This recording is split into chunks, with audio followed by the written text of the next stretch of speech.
is the main event.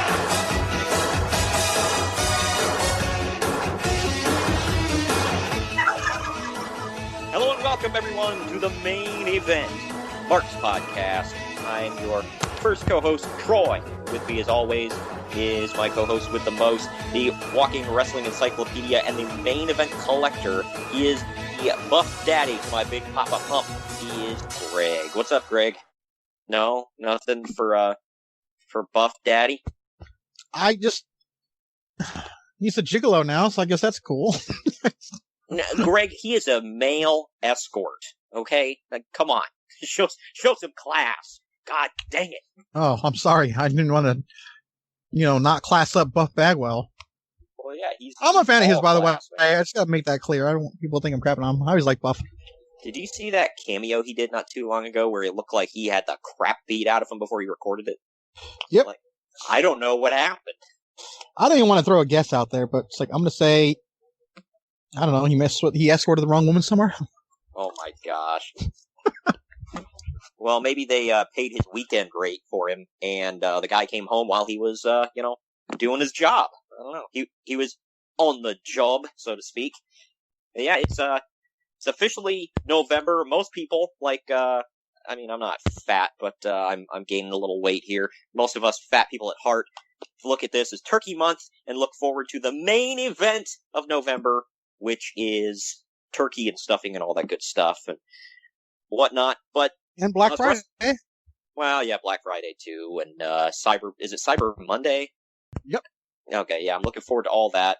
Especially us collectors are very much looking forward to that. But us wrestling fans as well, this isn't just Turkey Month, this isn't Black Friday month. No. This is Survivor Series month. And obviously we're going to be getting into a lot of Survivor Series and all that this month. But, the WCW short-lived November tradition after they moved Starrcade to December was not... Damn it. What the hell is that noise? It's a freaking turkey. I played at the wrong time. But it I was don't not... want to say what I thought it was.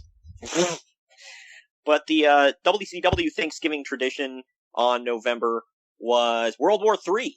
They had a war every November. But it was only... They had 4 of them? I think 95, 96, 97, 98. Yeah, so 4 of them. Yep. And... So, Macho Man, Giant, we won't spoil this one, and Scott Hall, I think? No, he did win one. Was there 199? No, this is that's why I picked this, actually, is because this he won one. Well, this was the final World War III. For those who have never watched World War III, it is a cluster you-know-what, but, I don't know, I thought they were kind of fun. I didn't hate them. I loved it. Yeah, I liked that they had a match with 1 ring, a match with 2 rings, and a match with 3 rings. That was a nice hook for WCW.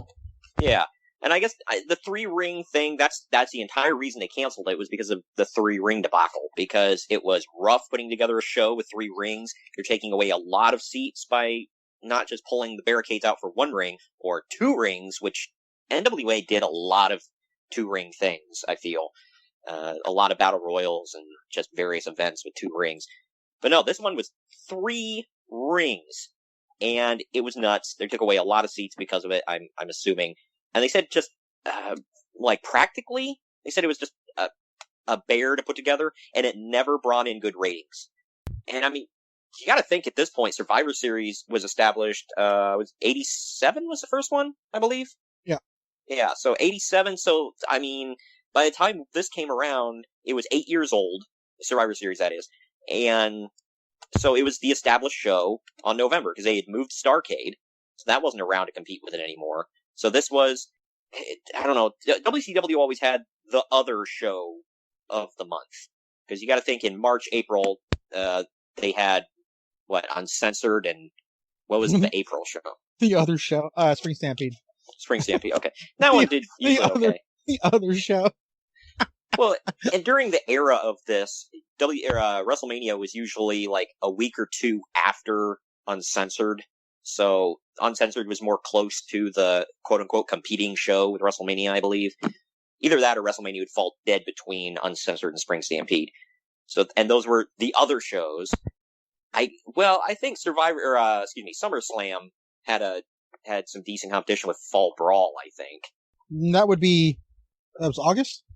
Yeah. It'd be a myriad of things, but it would be Hog Wild, New Blood Rising. Oh, that's right. I forgot. Fall Brawl was September. Well, yeah, we all try to forget that. Yeah, so, okay, so that was the definition of, quote, the other show. You know, it's like, they're doing that show with the motorcycle people in Sturgis. Yeah, they never had a good one. Ever.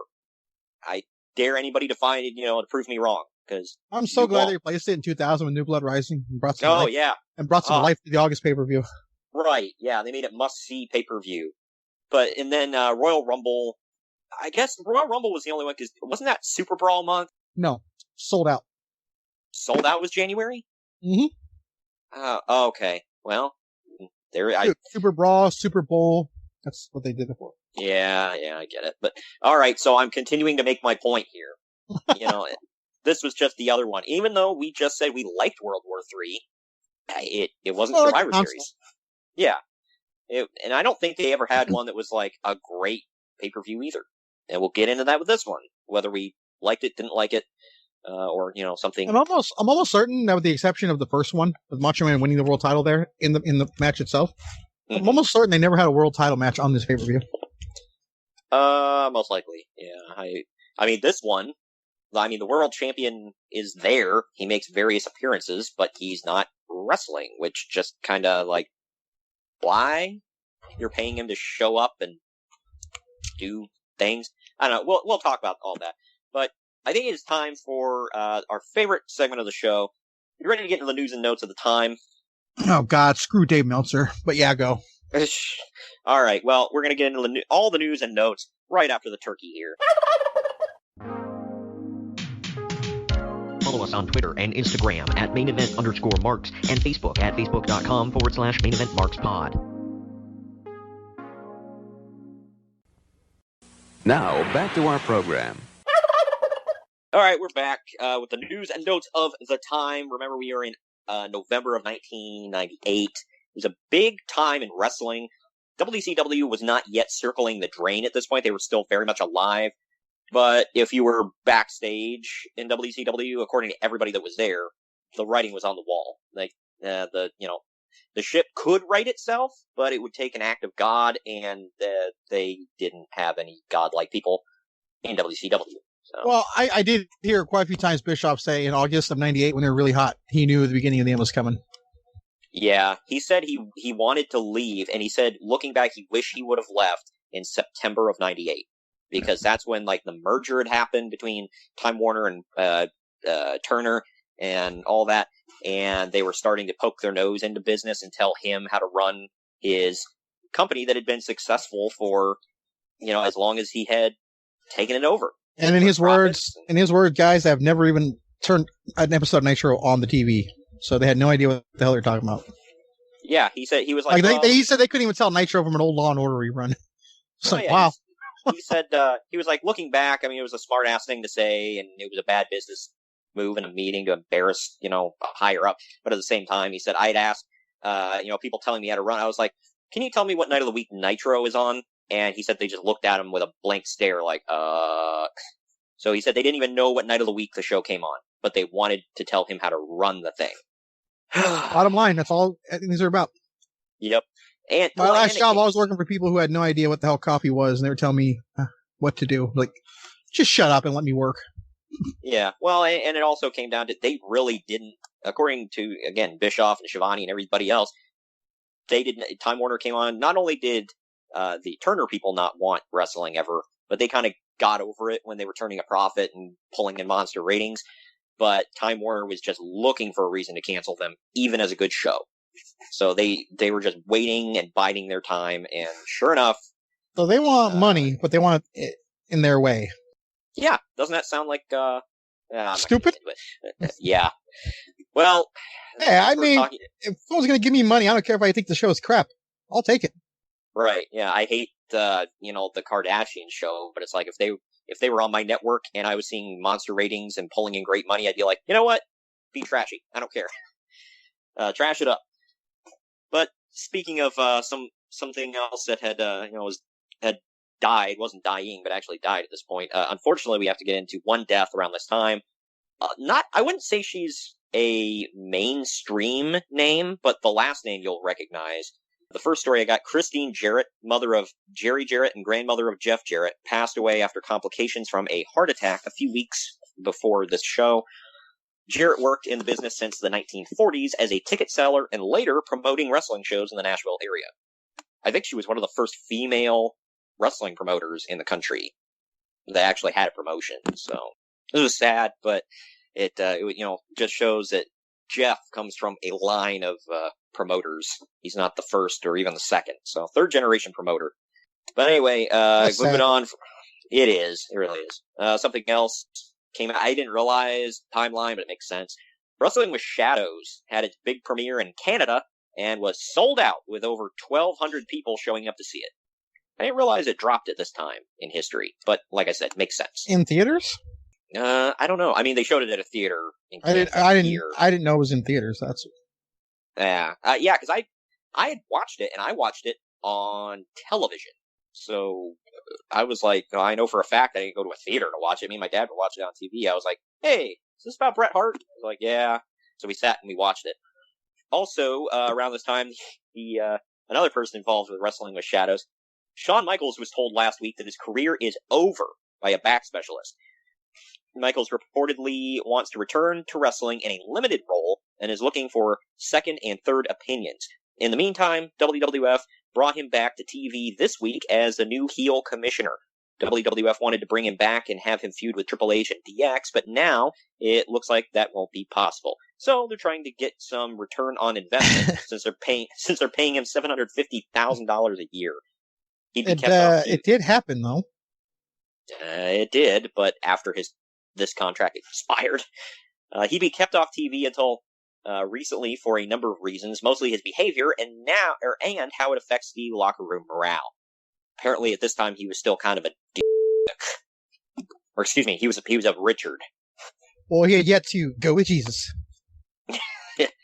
he had yet to take the advice of Dog the Bounty Hunter and light up a smoke and talk about Jesus. But yeah, in all seriousness, yeah, he still had a lot of problems here. Everybody in the Mothers talked about it. Not really anything we can add, but other than kind of the timeline issues here, like this was 98, he would return less than 2 years after this to a full-time capacity. We actually just talked about that last week on the podcast, actually, if everybody goes back and listens to the Monday Night Raw from October 28th, 2002 that we covered. He's not wrestling on the show, but he's setting up stuff for the Elimination Chamber after he had already had his match at SummerSlam with Triple H. Dang, man, that's still to this day was one of my favorite SummerSlam matches of all time. It's probably my second favorite, right behind Cena and Styles. No, yeah, that little match. I'm a little biased having been there, but yeah, it was wow. Yeah, that's up there in my favorites, along with Cena and Rollins from 2015. So. Lots of no biases there either. So cool. Yeah, dude. Not like we were there. All right. Viewers dropped out of Raw in droves this past week because of the angle where the Undertaker attempted to stab and embalm Steve Austin in a funeral home. Dude, I was all over that one. I mean, I'm a bit of an Undertaker mark, as people may know by now. So, I mean, I don't want to say I was quote unquote cool with it, but I mean, I was a kid and I was like, oh my god, he's gonna kill Steve Austin, and I was into that because the whole time I was like into that. Well, I was like, Troy comes out of the closet as a sick freaking freak here, folks. There you go. No, I was actually the opposite because I was like, well, he's not going to kill him. Like, what? Like, how are they going to get out of this? Like, what's going to happen? And then all of a sudden, like, Kane bursts through the door like the Kool-Aid Man and stops it all. And he was big and red too. So there you go. It all comes full circle, Greg. Maybe. Thank God, because there was a loose end there that I wanted filled or tied. Yeah. Sorry.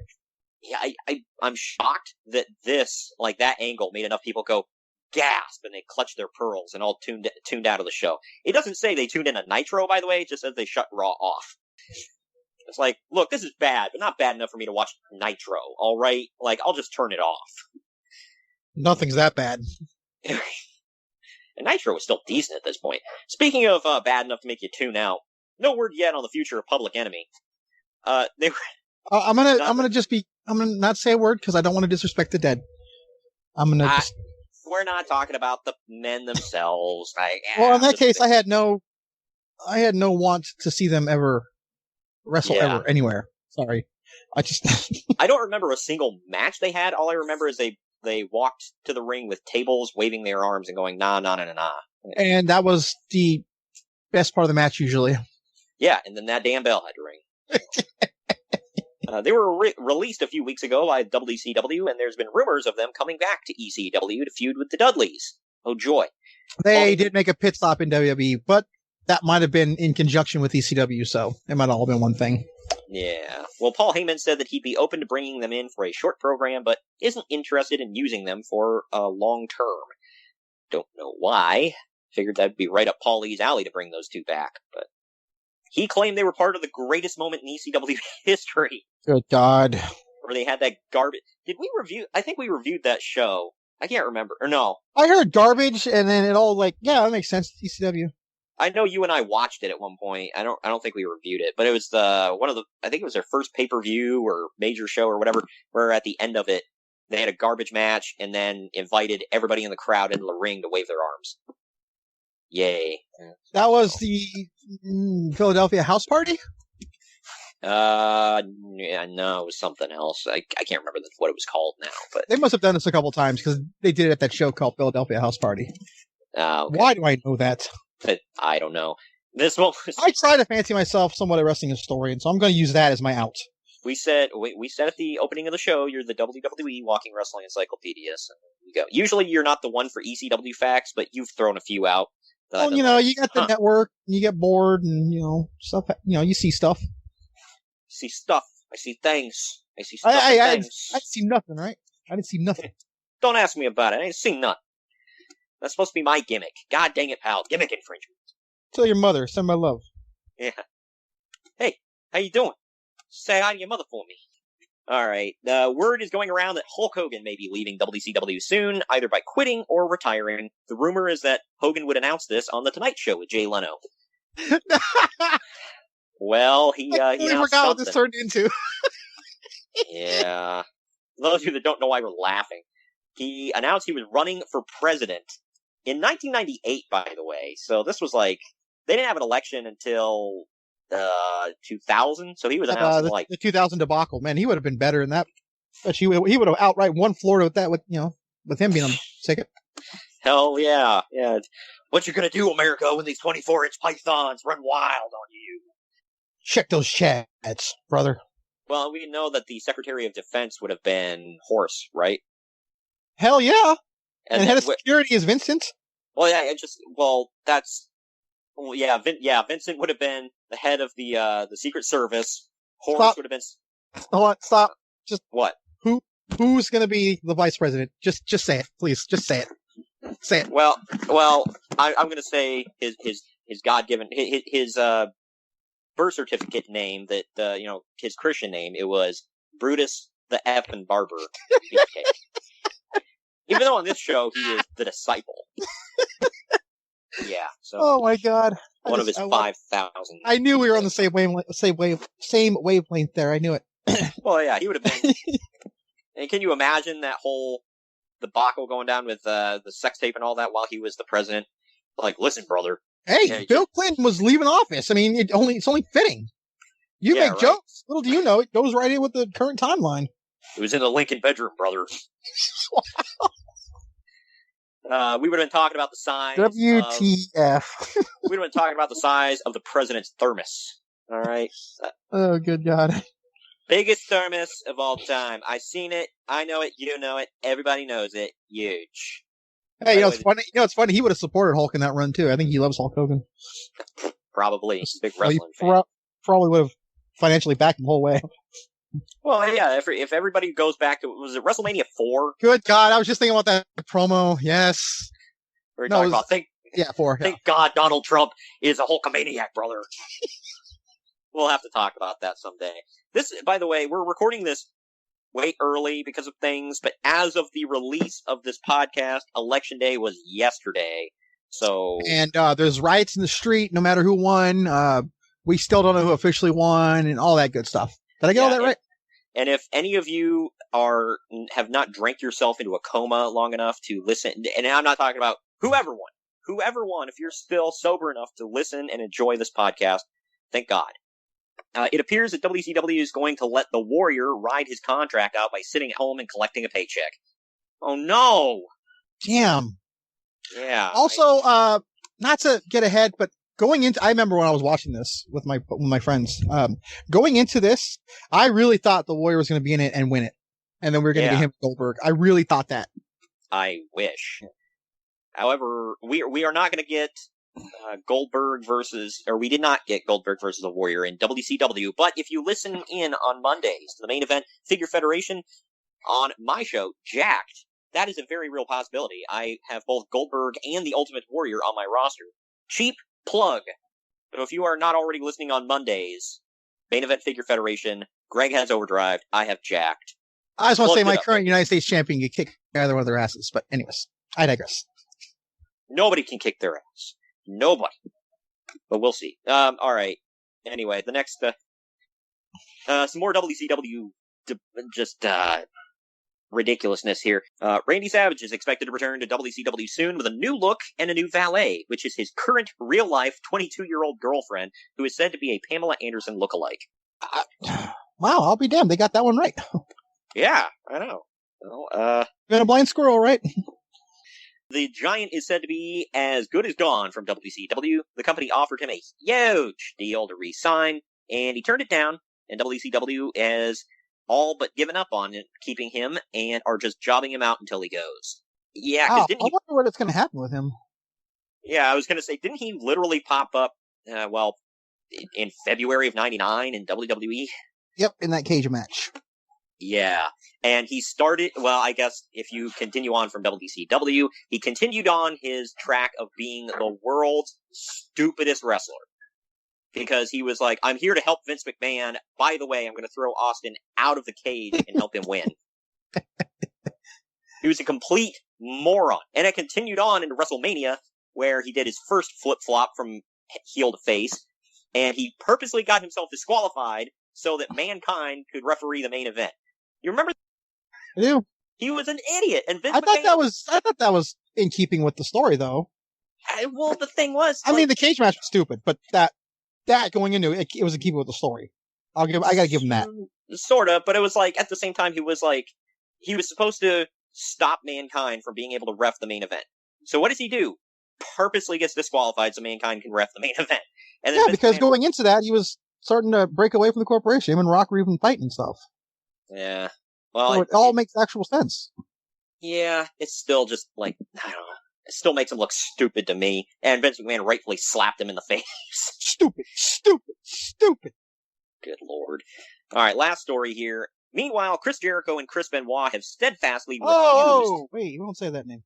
It's fine. They have steadfastly refused to sign new deals with WCW, even with huge raises. Okay, Jericho and Benoit. Benoit wouldn't leave until 2000, right? Right after the pay-per-view. Jericho in August. Yeah. So they're refusing to sign deals here, and I'm going to say this news in October. Yeah. So both of them, almost a year, and one well over a year. Wow. Yeah. Well, and I think... Crazy to me. I want to say Benoit did re-up, because they said that WCW let him out of his contract to go to WWE. Do you remember them saying that? Because I remember that. I just thought it was up and he walked out and gave him the finger, like Luger did. No, they said they let him out of his contract because of the whole Mike Graham thing. If nobody's heard the story, Mike Graham told Benoit backstage, he said, something, I'm paraphrasing, but we already know, okay? He couldn't draw a dime, we know, okay. Good Lord. He told Chris Benoit, he said, if you had done with my wife like you did to Sullivan and his wife, I'd have your head on a pike. And Benoit was wanting to leave anyway, so he went to management, was like, Mike Graham basically threatened me. And so to keep the peace, they were like, well, we'll, because they were afraid he was going to sue. So they told him, they were like, well, if you want out of your contract, we'll let you out free and clear. No strings attached. And he's like, okay. And he's like, and I wanted to, and I guess not only he complained, but all of the Radicals complained. So they were all let out of their contracts. Because they all saw the greener pasture. Well, yeah, obviously. I mean, not that it worked out swimmingly for old Perry Saturn there, but Look, I'm not trying to be a dick, or I'm sorry, a Richard, but look, he was the least of the four. Okay, I'm sorry, I gotta say. Well, yeah, yeah. So to me, Yeah. them getting WWE getting Benoit was the story. No disrespect to Eddie. Eddie actually ended up being my favorite one, actually. But at the time, it's like no disrespect to Eddie and Dean and Perry, but Benoit going there was the story because he was the world champion. yeah. Well, supposedly Benoit was the one they were looking at. Well, actually, Naturally. Well, yeah. Well, if you listen to Pritchard, I believe Bruce Pritchard said he saw the most upside in Saturn. I Really? don't know why. Yeah, I don't know why. I would have said Eddie first, but He said Eddie was the I mean, second besides one. Benoit. Yeah, he said in his eyes it went like Saturn, Guerrero, Benoit, Malenko. He said they didn't really see anything of Malenko. They were like, he's good. Well, I mean, from a WWE standpoint, they're all about entertainment, so I get it. He's not the most entertaining guy outside of the ring, but I don't know. And you can tell by the way they used him that they didn't really see much in him. But yeah, so he said he actually compared Eddie. He said he was the Mexican Shawn Michaels. Yeah, I can see that. But all right, well, that about does it for the news and notes. We're going to take another There's quick no break. note in there whatsoever about Nash becoming Booker. There were a couple stories about it, and snide remarks that we'll get into at the end of Because the show. I was going to say this is riddled in that. I mean, yeah, I we'll believe talk about it I as believe the this is show the goes first on. pay. Yeah, we'll get into it. But I believe this is his first pay-per-view. I believe. Yeah, I think so. Yeah, and what a way to start being Booker by Dusty Rhodesing yourself. To quote Brian Myers, man, you strapped yourself up. Okay, cool. Yeah, right. Well, we'll get into all that when we come back from this next break right here. We'll talk about World War III, 1998. Follow us on Twitter and Instagram at @mainevent_marks and Facebook at facebook.com/maineventmarkspod. Now, back to our program. All right, it's WCW nWo World War III 1998. It took place November 22nd, 1998, just the week of Thanksgiving, actually. The tagline was 60 men, 3 rings, 1 survivor. The venue was the Palace at Auburn Hills in Auburn Hills, Michigan. God dang it, why do I keep picking Michigan shows? No, dude, they were just always like consistently there, like always. Yeah, but we had a Raw thrown in last week, and that was in Michigan. Okay, that was just a coincidence. Yeah. But it's so WCW weird. ones, you almost are gonna have no choice. The last 2 shows, not counting the Bound for Glory bonus show we did, but the last two weekly podcasts we've done have been in the Joe Louis Arena in Detroit, Michigan. This one is in Auburn Hills, Michigan. I believe this arena is no more, by the way. Yeah, I wouldn't doubt that. But this was actually the home of, not Auburn Hills, but Michigan was the home of. Yeah, go Big Eric Blue. Bischoff. Well, you can eat ass for that one. By the way, how'd they do this past weekend? They won. Did they? Yeah. I didn't pay attention to their game. I just know me and a friend of the show were rooting against them. But either way, this was the home of Eric Bischoff or home state of Eric Bischoff and somebody else we'll talk about here in a bit. But all right, the attendance was 17,670, and the pay-per-view buy rate was 0.75, which That is a respectable size for the house, by the way, for this pay-per-view. I know, and you got to think they're taking seats away, extra seats, to make up for the 3 rings. Yeah. So that's a good mid-size venue number. But the pay-per-view buy rate was 0.75, which translated to 250,000 buys, which is not very good. I mean, it's not abysmal. It's not like, oh my gosh, we lost our ass on this one. But it was not great. You can kind of see why they never had another one of these. Not that what did they replace it with the next year? I forget. Well, the next year would be Mayhem. Oh, the next 2 years would be Mayhem, I believe. Yeah.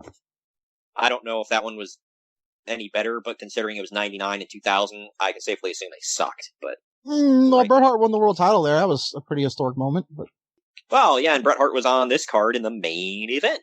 So, and I had to keep reminding myself, wait, this match is not for the world title. Yeah. Like, I kept having, because I was like, well, it's DDP, it's Bret Hart, and on my notes, I put for the WCW World Heavyweight title, and I'm like, wait, no, for the U.S. title. Like, I mean, cool. It kept it seeming important. So, kudos to them. I said almost none of this, or I'm sorry, these were notes from the Observer, and you were watching consistently at this point, right? Oh yeah. Okay. Watch this one live.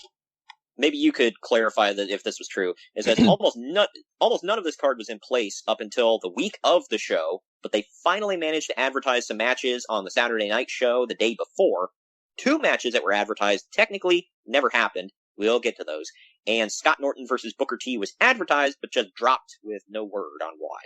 Not that I'm crying about not seeing Scott Norton versus Booker T, but I mean, I want to say I remember all that. But I also I want to say it was like one of those things where like you knew what the matches were going to be. Kind of like what TNA used to do in their heyday. Like you knew what the matches were going to be, but they didn't really say it. Yeah. That was one of those.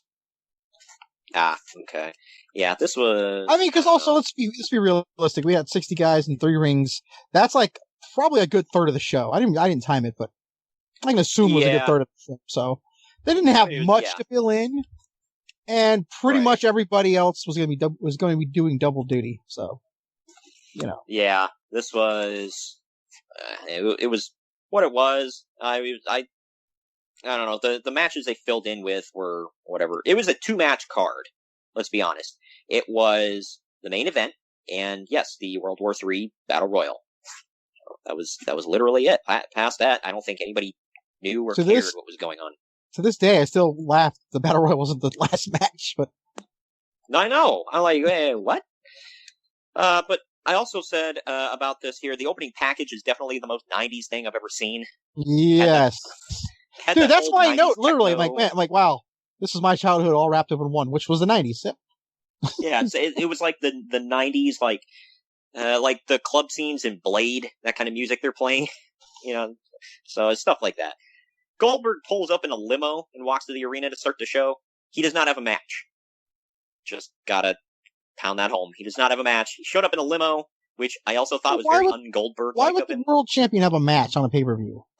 Oh, I know, right? Another thing that kept pounding home was that Hulk Hogan is not here tonight. Hollywood Hogan is not here. I feel like they said that every single match, by the way. Like, even more than Goldberg being there. Right. They were like, well, we thought for sure he'd be here to put himself in the World War III match and get that title shot at Starrcade. But alas, he is not here. Also, we start off with Mean Gene Okerlund on the stage, plugging the WCW hotline. What an exciting way to start a pay-per-view, people. Did you catch that? I did. I'm like, you're starting this pay-per-view off hot, pyro, blah, blah, blah. And they do their typical WCW thing of having the announcers talk for like 5 minutes, which just, I don't know, I always hated that. WWE, when they had their announcers talk, it was like maybe a hot minute. WCW would have their guys go on running down the whole card and talking for like 5 freaking minutes. By that time, I'm bored to tears before the first match even kicks off. But I don't want to get ahead of myself, because the first match here is Glacier versus Wrath. This went on for 8 minutes, 22 seconds. Glacier stopped bleaching his hair at this point, and he's wearing a singlet. So, this was clearly peak Glacier. I gotta point out, though, even how bad it was, his entrance is still badass.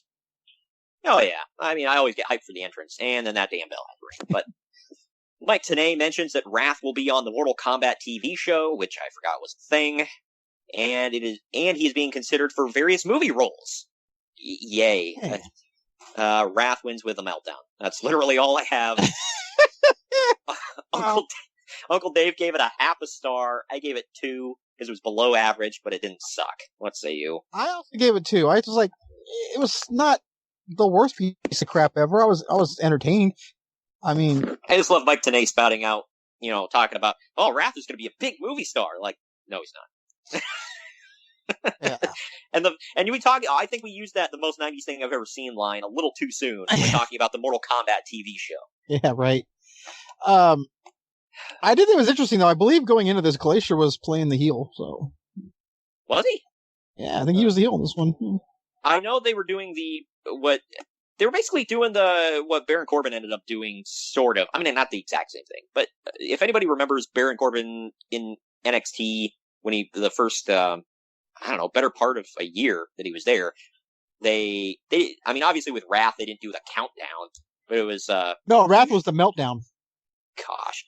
They because the crowd would usually start counting in Baron Corbin's matches because they were always really short. He'd nail the end of days and then leave. Well, with Wrath, they didn't do that, thank God. But around this time, he just kind of came in, destroyed people. And they kept putting over how the Meltdown was it. He nails Meltdown, which was a pump handle slam, and he moves on. All right, but anyway, we get a highlight video of Bret Hart doing heelish things and beating up people's legs while wearing a Hulk Hogan shirt, because apparently now him and Hulk Hogan are BFFFFs. Wow. Made it kind of creepy with all the Fs, by the way. Get the F out.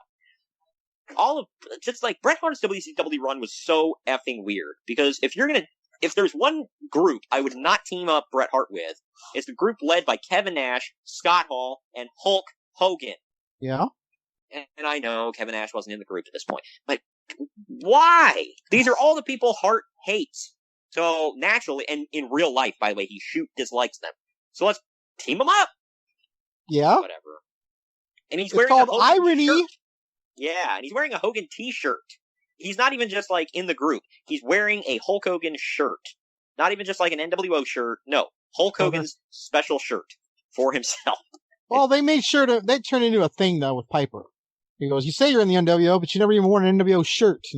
So that kind of turned into a thing.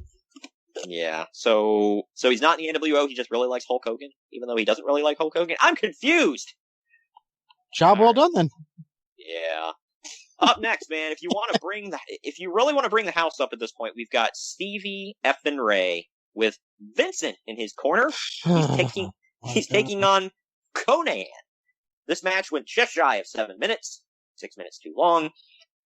I said, how did Stevie Ray... 6 minutes, 59 seconds too long.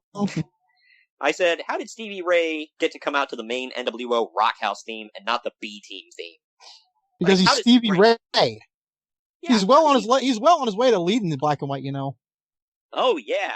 Remember the team with him and Vincent and Horace and Brian Adams? That was the real NWO. Yeah. In 1 year, they tried, God bless them, they tried to make him mean something. He didn't, but they tried, because he was in War Games this year for them. Wasn't he? Or this was the year, correct? Yeah. Yeah, he was in War Games for the NWO, and now he's getting to come out to the Rock House theme. He matters, damn it. Yeah? Trying to figure out why you're saying that sarcastically. Because it's Stevie effing Ray. He's the other guy in the Harlem Heat. He's the one that's not the multi-time world champion. And, well, I can't say he's not a Hall of Famer anymore, because he's finally a Hall of Famer. But he got into the Hall of Fame for talking to the camera on his way to the ring. He got in the Hall of Fame for being Booker's brother, and that's it. Being in that team, yeah. So, but anyway, yeah. I did say that the crowd absolutely blows their stack for Conan. Did you notice that? Hell yeah. I was like, damn, he's over. Not quite as over as when he was in Mexico, but over. The match ends with Conan. It's almost like he came out of a box or something. Well, I can't say a Mexican box, because I think he's Cuban. I ain't touching that. I think he's Cuban. I don't know. But anyway, the match ends with Conan hitting mounted punches on Stevie Ray and shoving the ref away to get disqualified. This sucked. Uncle Dave gave it negative half a star. Or no, I'm sorry, he gave it negative 1.5 stars. I gave it the polar opposite. I gave it 1.5 stars because it was well below average, but I didn't think it was a dud. What say you? Solid star. It sucked. It was not good. Well, Vincent, though. Yeah, he made it. He made this match. That saved it for me. He almost made it matter, but it didn't. Booker T then comes out. Rumor has it they went to the Olive Garden after this. Yeah, spent some F money on some meat sauce. Meat sauce! Booker T comes out to check on Stevie Ray, and Stevie shoves him, saying that the NWO are his brothers now, and he doesn't need Booker T anymore. Yeah. So there's only one other brother in the NWO. And he accompanied him to ringside. Well, I don't know. Hulk Hogan is the brother. The brother. Can I say that? Well, you did. Well, yeah. I mean, he said brother more than anybody in this match, so I don't know. Anyway, maybe I shouldn't touch that. I'm moving on quickly. Up next we got hold for editing. Okay. Up next we got Ernest the Cat Miller and Sonny Ono taking on Kaz Hayashi and Saturn. I love that sigh to start this off. This went 8 minutes 4 seconds. I said at one point, Ono starts kicking Hayashi, and Hayashi's no-selling it, so Ono offers him some money. Hayashi hits him, and the money goes flying. Before we even start, I gotta say, man, Sonny Ono is a very underappreciated heel. Yeah, I actually liked him. Like, I forgot how stupid he was and how great it worked. As a kid, I didn't give a crap about him, but as an adult, I've got a newfound appreciation for Sonny Ono. I think he does some good work, man. But yeah, at this point, he was always a heel, but I don't know what the deal was. They didn't fully explain it with him and Hayashi. What did he offer to manage Hayashi, and Hayashi told him no? I think he did manage him for a minute, and then they broke up. Turned on him. Look, this was the period where if someone was Japanese, he was managing them. You know, that's just no joke. That's not racist at all. That's what they did. I know. Yeah, I think that's why he sued them. And won, by the way. I just got to point that out. He sued WCW and won a chunk of money, along with some other minorities. But anyway, back to this. Don't want to get too far off the beaten path with this match. Hayashi. Oh, sorry. I feel like this was a joke that went on way too long. But Cat, that's a perfect way to describe it. Yeah. Cat, Hayashi, and Saturn were good enough to save this from being absolutely abysmal, I think. In the end, Saturn tries to DDT Ono, but Cat comes in and kicks Saturn in the face, and Ono pins him for the win. They were advertising that Ono was undefeated in singles matches, 3-0 at this point. So Uncle Dave gave this a half a star. I gave this 1.5 stars because I thought it was somewhat entertaining. What say you? 1 star. I did laugh quite a few times, but I'll say that. Yeah. The other time, if anybody wants a good Sonny Ono moment, go back in the archives for August when we covered Road Wild 1999, the very last one, and he looks like a complete idiot the way he dressed up. And at the end of the match with Miller, it was Miller versus Buff Bagwell, and at the end, Ono does the Bagwell strut and pose, and it's the funniest freaking thing I've ever seen. That match absolutely was garbage, and so was that whole pay-per-view. But that moment alone popped me pretty hard. All right, this next match, getting set up for this. There's a lot of storyline stuff on the show. This was more storyline than anything in this event. As Juventud Guerrera is coming out for the next match, Mean Gene Okerlund chases him down. He stops him to see what he's wearing, and he's wearing an LWO shirt. So Mean Gene says that he's sold out. And Eddie Guerrero runs out, and he says that Juvi has seen the light, and only by sticking together, the LWO can stop Eric Bischoff from oppressing them. Apparently that's the whole thing of the LWO, is they were being oppressed. And that lawsuit I talked about earlier might hold some weight. Anyway, an angry Rey Mysterio then comes out and he asks Eddie if this is if this is why he didn't get his cruiserweight title shot. Eddie says that it's the opportunity. God dang it. Eddie says that it's in the LWO's best interest that Juvi is the cruiserweight champion. And then Eddie says that he's going to take Mysterio to the back and explain this to him, but Ray says that he's going to go do something about this, and he storms off. I mean, he did do something about it, but not in the backstage area. But foreshadowing, pal. This match, we've got Juventud Guerrera versus defending the cruiserweight title against Billy Kidman in 15.5 minutes.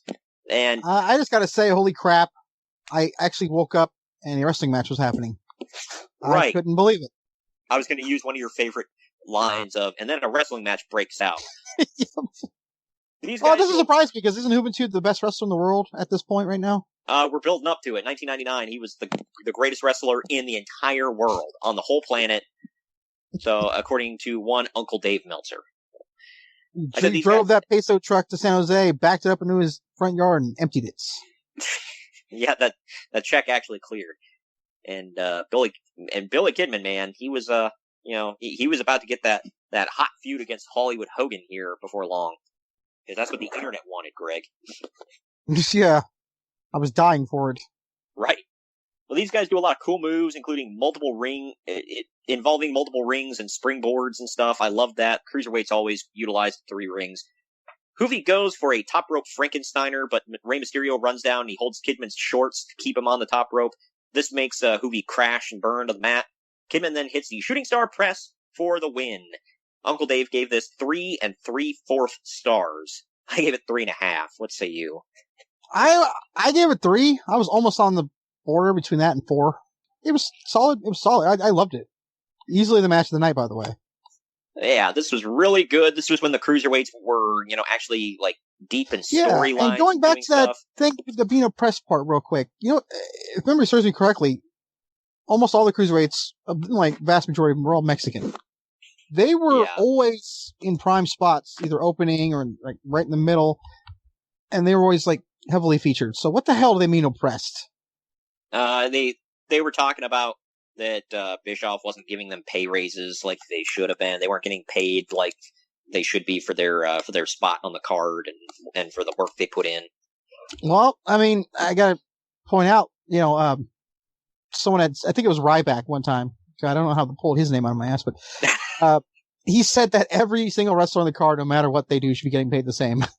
And then I believe Eric Bischoff said, so you're telling me that if like you go to like say a Tom Cruise movie, the casting extra that's serving him a drink in the bar should be getting the exact same salary Tom Cruise is getting. It's like, right. Yeah, because there are certain people like on the movie reference thing. Like if you're going to go down that path, there are certain movies I tuned in, or I never would have watched, but I see who the star of the movie is, and I'm like, I'll give it a shot. Like I still haven't. I mean, there were certain movies that The Rock was in, like Rampage. I probably would have watched it, but I really wanted to watch it because The Rock was in it. Oh, so, and Negan. Yeah, that accent he did in that movie was something. I mean, there's stuff I've tuned in. I've turned it on and watched because David Tennant was in it. I'm a big David Tennant fan, so I know that's a weird one, but anyway. But I don't think I'm ever going to watch a pay-per-view for Cruiserweights. I'm sorry.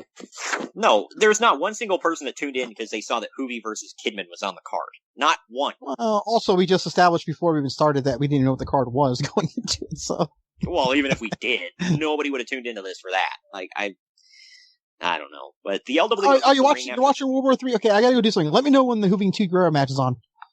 Well, he is the best wrestler on the planet, Greg. The LWO hits the ring and goes off on Rey Mysterio. Eddie tells Rey that he's either in or he's out. Mysterio takes off his LWO shirt and throws it at Eddie's face. Eddie comically yells, "Get him!" to the LWO, and they chase Rey to the back like it's a cartoon. Because, you always need like 47 guys that beat up little Rey Mysterio. Yeah, well, I mean, they're all little in their own right, too. Well, if I was going to build an army, Greg, I would start with El Dandy. I'm sorry, that's just the one that stuck out. The most random one. Yeah, it's the one that stuck out to me. I was like, El Dandy. But we see footage from Nitro. I remember when I was a kid, by the way, this is so horrible, but like, they had a thing in WCW Magazine and they voted him ugliest wrestler on the planet. Holy crap. There's no joke, they did. How dare they? He's El Dandy. That's like saying El Porky isn't sexy. How dare they? Why did I bring that up? Either way, we see footage from Nitro where Kevin Nash and Scott Hall square up on one another, and Nash warns Hall that they'll see each other at World War III. I mean, they do see each other, but spoilers! We'll get into that here in a minute. So he didn't lie. Yeah. But first, we've got to get into this, man. It's Scott Steiner with Buff Bagwell in his corner versus Rick Steiner. Scott Steiner has his own NWO referee that's weird as hell and wearing a striped beanie. It was almost like Scotty 2 Hotty had a twin brother. Can you see that? Did the worm? He looked like Scotty 2 Hotty to me, and he danced around like him too. Did they ever say this guy's name, or was he? No, now I want to know who it was. Yeah, weird. But he's a weird dude. Apparently, they had their own referee. But after Scott does his entrance, we go to footage backstage where the NWO is beating up Rick Steiner by the entryway. The Giant also then grabs Rick and he leads him by his headgear all the way to the ring. Buff and Scott beat up on Rick as the referee lets it all happen. Rick then makes a comeback and knocks out the ref, but Scott low blows Rick and beats him up some more. And finally, we get a Goldberg sighting. He runs in and he takes out all the NWO guys, spearing the crap out of Scott Steiner. I think that's why he had to change his shorts later in the night. We'll get to that. Good God. Did you notice that? Yeah. He came out in white trunks, and when he came back out for the World War III match, he's in black trunks. I didn't even think about that until just now. Maybe Goldberg literally speared him so hard he crapped his trunks. Speared the crap out of him. Yeah, quite literally. Oh, man. But Goldberg takes out all the NWO guys, even no-selling a chair shot at one point. He ends it all by press slamming the referee from one ring into another. I said, they're in Michigan, and they don't deliver on the Battle of the Michigan guys. Because why the hell would they? Uncle Dave gave this no rating. I gave it a dud, because it wasn't really a match. I said 1 star, but should I give it 0? I mean, it never even happened. There was no conclusion. It was a segment with a bell. Yeah. Right. So, and rumor has it that match is still going on to this day, because there was no finishing bell. Just like Curtis Axel still in the Royal Rumble, right? Yeah. Isn't Hornswoggle still in the Royal Rumble too? I don't remember. Either way, that was a thing. And you know why this match didn't happen? I found out later. Was Rick Steiner was 2 weeks off of having shoulder surgery. So they advertised a match they knew they couldn't deliver on, and then they did this. Card subject to change. Yes, but they advertised it knowing they couldn't deliver on it. Subject to change. It's bullcrap. I don't care what way you put it. If you know for a fact somebody's injured and cannot make it or cannot wrestle, it sucked. I don't know. But didn't we get these two facing each other a handful of times anyway? I feel like it only happened once. No. Well, I don't know. They teased it at least, so. I like how WCW seem to do that a handful of times with, like, different feuds. It's like, they build up this big thing, and then, like, it's just, like, they maybe face each other once, and that's the end of it. It's good enough. We only need one. Yeah. I didn't even this. I didn't even want this one. But... No, this match was not going to be good anyway you sliced it, but, yeah. Up next, we get something else that was similar to this, a match that didn't happen. 2 in a row, man. We get Scott Hall coming into the ring for a match. He's flanked by fellow NWO members Scott Norton, Brian Adams, The Giant, Vincent, Stevie Ray, and Horace Hogan. You know, the whole 18. the usual suspects. Yeah. Anybody who wouldn't come out to Rock House other than the Giant. Eric Bischoff then comes to the ring and he pulls a microphone out of his jacket and he tells Hall, he says, "It's survey time." And the survey says, "Get him!" Second time of the night. The NWO That's Hollywood. like the quote of the night, too. I know. NWO Hollywood then beats up on Scott Hall before Kevin Nash runs to the ring faster than I've ever seen him run in my entire life. Did you notice that? He freaking booked it. Yeah, well, he did that in the first, what was the last War Games? Yeah, the War Games, the last one, 98. Oh, go back and watch that. He ran like hell that one, too. He didn't blow anything out in the process? That's my knowledge. Wow. Well, good for him, man. Like, that's a big accomplishment. But either way, he books it to the ring, and the Outsiders team up and beat everyone up, and they clear the ring. Scott Hall goes for the too sweet sign, but Nash shakes his head no, and he leaves. I feel like they should have had these two NWO they shouldn't have had these two NWO beatdowns back to back. I mean, does that seem weird? Or, considering where we're going to, and they probably just got to save for time. Yeah, well, I feel like they should have had this match we're about to talk about, and then do another beatdown. But it's like back to back matches didn't happen. NWO beat some people down, and I wish you would stop using the word match on this card so liberally. But well, and we got the Giant in 2 back-to-back segment match things. Who was on his way out, by the way. I know. Good grief. For this next match, utilize the hell out of him all the way. I know. Use him until his legs fall off. Speaking of utilizing him until he's out, we get Chris Jericho with Ralphus defending the WCW World Television title against Bobby Duncombe Jr. This match went for 13 minutes, 19 seconds.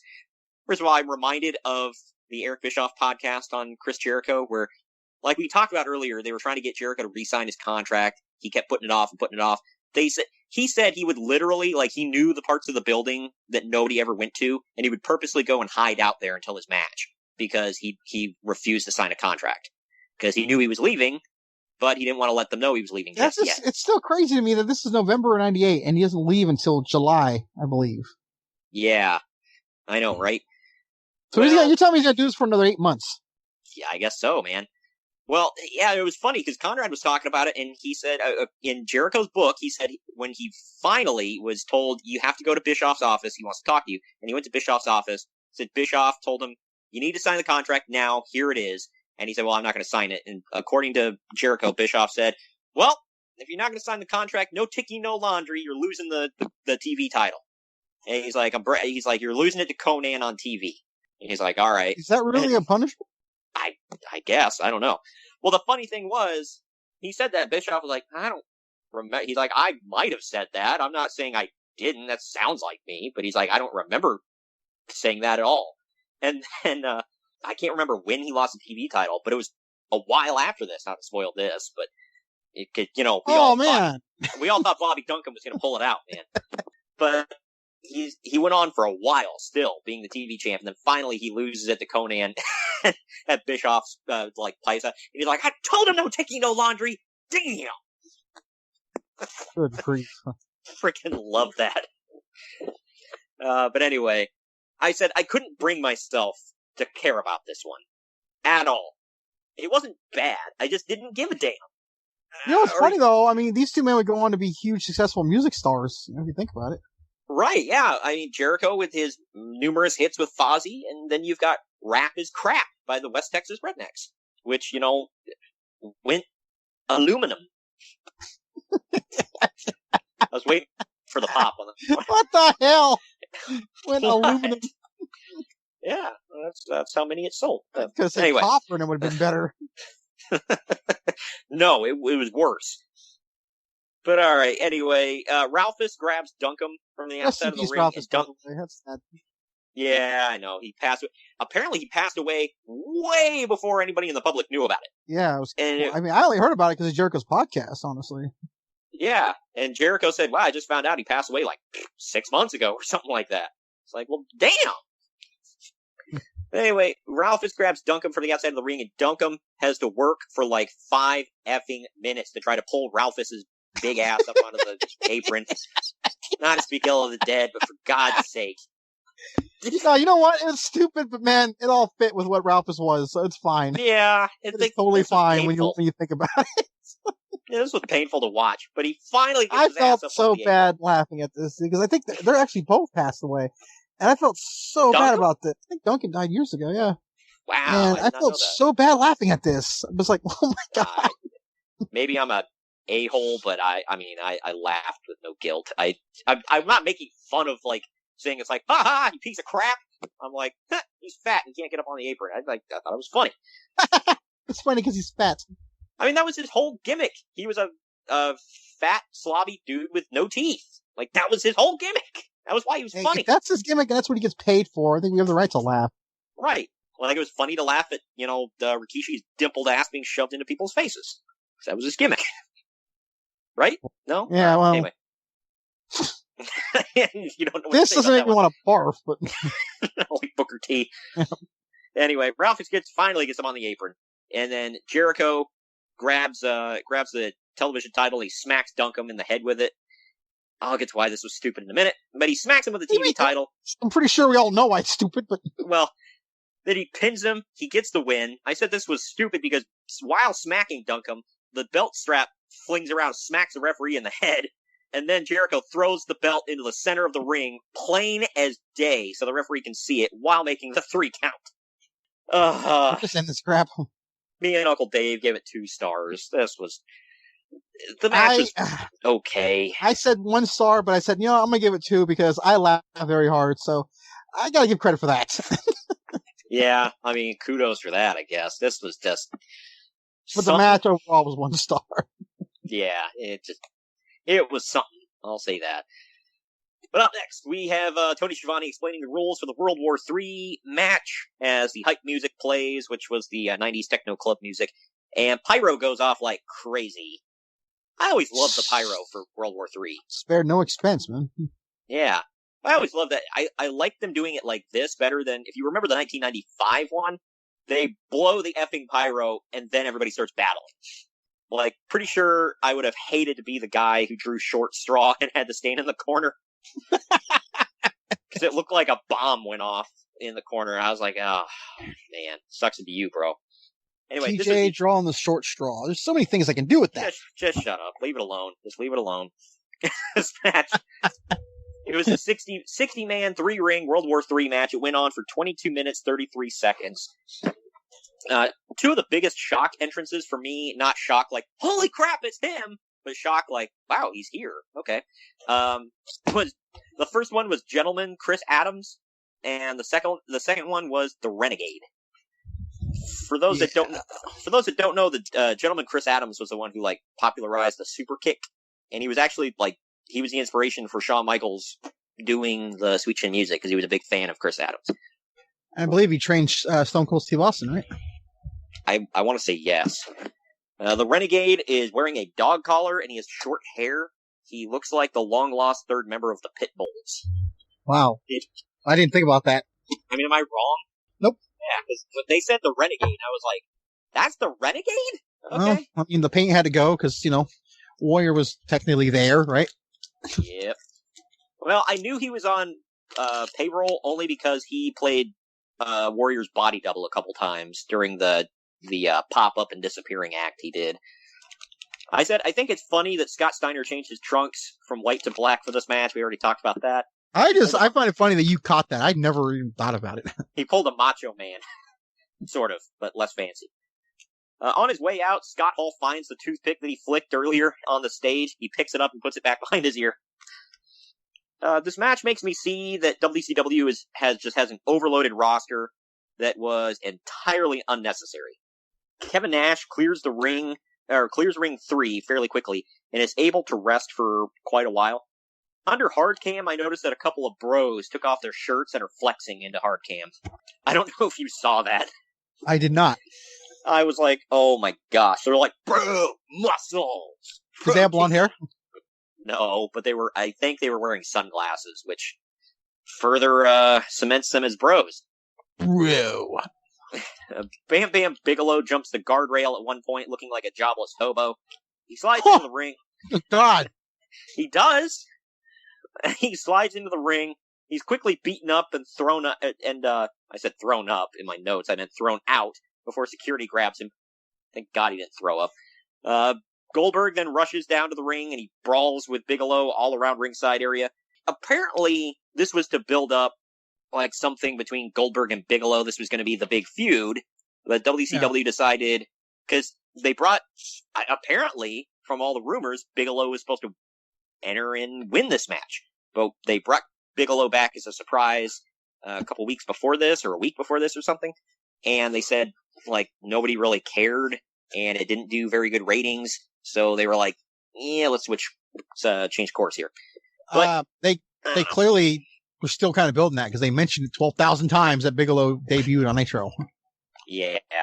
Did it really go anywhere other than maybe a match on Nitro? They had that match. I believe that sold out. Well, that's the... And he does get involved.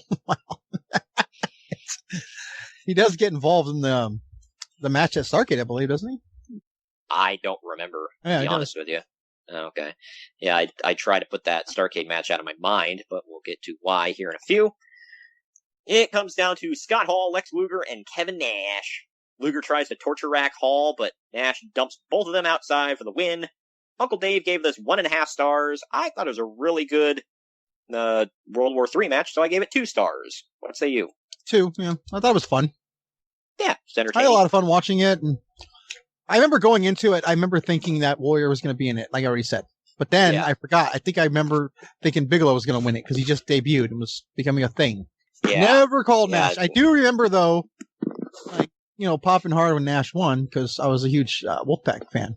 Man, you got to think like we were talking about, Nash just became Booker, and his first pay-per-view here, he is so freaking dominant all night. He comes out and clears the ring with Hall, and then in this match, he easily, before anybody else, clears his ring, and he's standing there resting up, and then he wins the match.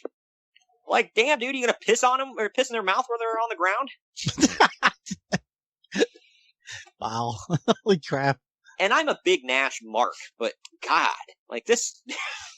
And it went on to him facing Goldberg at Starrcade, and he ended the streak and won the world title. And basically ended WCW. Yep. And Nash's defense, he was like, oh yeah, well that did a whole lot of good for me after I went on and took the finger poke of doom the next month from Hogan and laid down for him. It's okay, but that just shows you're an idiot. Because you built this whole thing up, Like, oh, I'm the man. I'm dominant. I beat everybody's ass. By the way, I'm gonna basically hand the title over to Goldberg in the Georgia Dome, or I mean, to Hogan in the Georgia Dome. Like, what the F? That just makes you look stupid. That's not what makes him look stupid. Yeah. And I realized he had to have Scott Hall on a cattle prod to beat Goldberg at Starrcade, but still, like, for God's sake. That whole thing just pissed me off. To this day, I'm hot about it. Can you tell I'm hot? A little bit. About 3/4 hot right now. You're running hot there. Yeah, I'm getting 5/8 hot. Not quite there yet. Pop the top and cool down. Roll Tide. Good Lord. Well, I think it's time for the final break, or second final break of the night, so that we can cover the main event. So when we come back, it's the main event for the U.S. heavyweight title.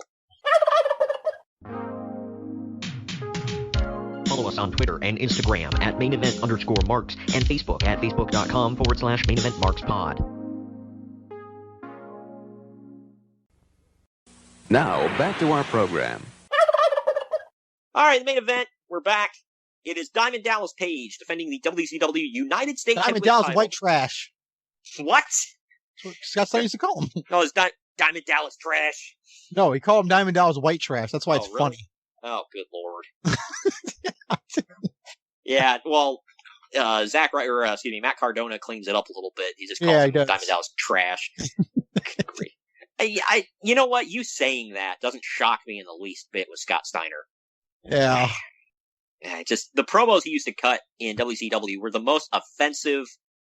And they didn't get much better in TNA. They got more stupid. But my favorite memory of Scott Steiner, just like off the cuff, was in WWE, where he debuts and right into a hot mic he yells, "Give me the effing mic!" Richard said when he got to the back, they were like, "We don't say that stuff here." Like, clean it up. All right, but this one went. Oh well, Vince Russo told me it was okay. In the last place. Anyway, this match went only like 4 minutes shy of what the World War III match went, which is shocking. But it was 18.5 minutes. Oh, that's 60 versus 2. Come on, dude. Yeah.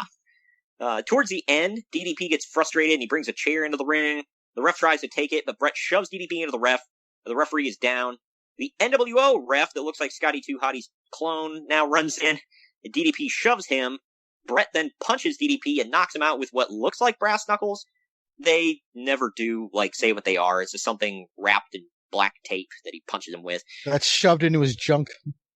Well, you always gotta shove it in your junk. Anyway, he punches him with that before locking in the sharpshooter. The nWo ref says, "Oh, he's out!" And he calls for the bell. Mickey J then runs in, and he says, "It doesn't count. You're not a real ref." DDP then turns Bret around, hits the diamond cutter on Bret, and he pins him as Charles Robinson finally comes to. He counts a 3 count. DDP leaves through the crowd, the people's champ, the winner, and still the U.S. champ. Uncle Dave gave this an even 3 stars. I gave it 3.5 stars, because I thought it was damn good up until the wacky-ass ending. What say you? I thought it was 3. Still not the best match of the night? I feel like these two should have been the best match of the night. Yeah, I feel like it involved the nWo, so you had to throw in wacky antics, and for some reason, Bret Hart's WCW run was all about, wackiness. Nothing was ever straightforward with anything he freaking did. So, this was just par for the course for him. But I don't know. I really enjoyed it. At first, it took me a minute to really get into it, I think. But, all in all, I enjoyed it on the whole. But we end the show with a commercial for Starrcade that focuses completely around how dominant and awesome Goldberg is. Tune into Starrcade. What a foreshadowing of how terribly it's going to end. Yeah. Tune into Starrcade to see Goldberg beat somebody's ass. Like that, I feel like that was all 1998. That's all it was. It was just, hey. Well, from July, yeah. Well, even before that, when he was the U.S. champ and everything, it just it was like, hey, tune into Nitro. Goldberg's gonna beat somebody's ass. All right. But that was it. So, that's the end of the show. Before we get into the final ratings here, we're gonna take our last break, which means... Follow us on Twitter and Instagram at @mainevent_marks and Facebook at facebook.com/maineventmarkspod. Now, back to our program. Final ratings of the show. IMDb gave this 6.2 out of 10. CageMatch.net was effing brutal, man. They gave it a 3.85 out of 10. I gave it a 7 out of 10 because I'm not rating on I'm rating it on a curve because it's a World War III and they had a 3-ring battle royal. So, I don't know. And I was entertained more than anything else. I was entertained by this, bro. Bro, as a pure TV viewer, man, I'm entertained by this, bro. So what do you give it overall? I was on the verge of, I'm going to say C+. I thought it was a fun watch. Some horrible moments. I don't know. There's something about it. It's like, I want to see it.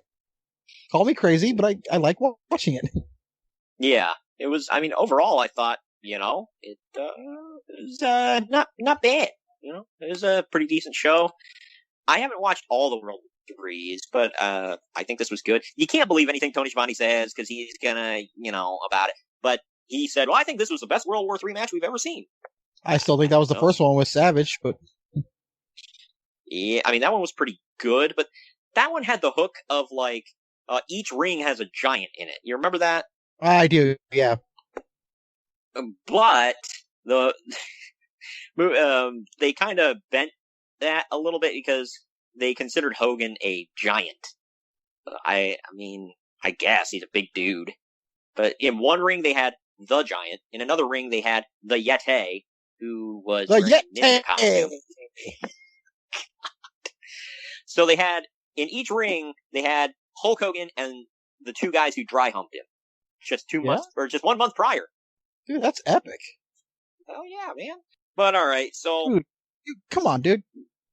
What pay-per-view doesn't want to see, butt sex? Come on, dude. That's just... What the hell? Dry humping, damn it. Damn it. Alright, well, that does it for World War III. Any final notes on this one? Yeah, watch it, don't watch it. I don't know. This is one of those ones that I'm like, you should go watch it for fun value. Do not watch this as, I want to watch a wrestling show, because you're going to be severely let down. But it's fun. I thought it was fun to watch. I don't care if it was bad. I feel like the three matches you got to watch.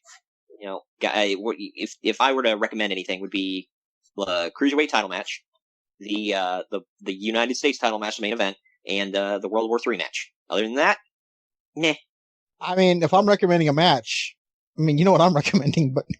Oh, well, is it Conan and Stevie Ray, man. No, Conan and Stevie Ray. That was money, dude. Those were the two prime players of the Wolfpack and the Black and White, dude. I don't know. I think that plays a close second to Sonny Ono and the Cat versus Kaz Hayashi and Saturn. That one. I debated. Opinion. But... All right. Well, that does it for that. We are moving on, trucking along and through Turkey Month here in November. One more time. Well, it's coming. When you least expect it, I will hit you with the turkey. But we were trucking along here. That sounded dirty. Oh yeah.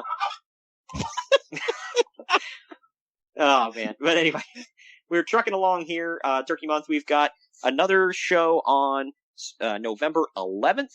We are going to get into our first Survivor Series of the month. We have 3 if you include the bonus show. Freaking bonus!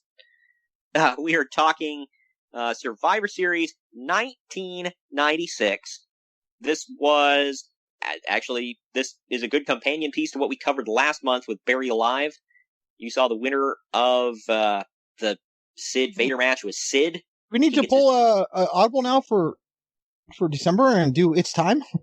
I would rather not. But right, me too. Yeah, we're covering another In Your House, but it was from, I want to say 97. Yeah, so it was WWF Survivor Series 1996. I believe it was Bret Hart versus Stone Cold, and Shawn Michaels versus Sid. They were in the Garden. This was, if I remember correctly, this was a damn good show. One of my all-time favorite series, personally, And we all know I have the opinion, so.